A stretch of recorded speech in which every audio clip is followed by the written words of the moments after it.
เดี๋ยวมื้อนี้จะมาอธิบายลงลึกถึงจุดคอร์เรทที่ค่อยเทรดแต่ละมื้อเนาะให้ทุกคนได้เบิ่งวิธีการของค่อยจะย้ำก่อนที่จะเทรดทุกครั้งเนาะว่าทุกคนต้องเข้าใจถึงเทียนลักษณะหรือเปอร์เซ็นต์ที่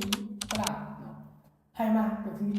เทียนใน1เทียนมีจักเปอร์เซ็นต์เนาะถ้าทุกคนเข้าใจส่วนนี้ทุกคนสามารถหาเงินจากตลาดได้ซึ่งเราจะมาสังเกตในโซนนี้เนาะ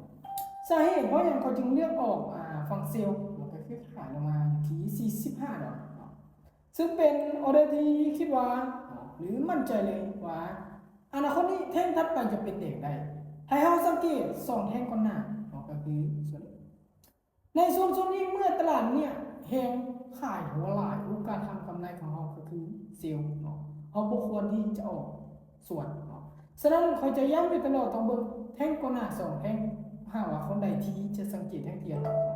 ซึ่งมันจะตอบโจทย์ให้กับคนที่อยากศึกษาลงลึกเนาะ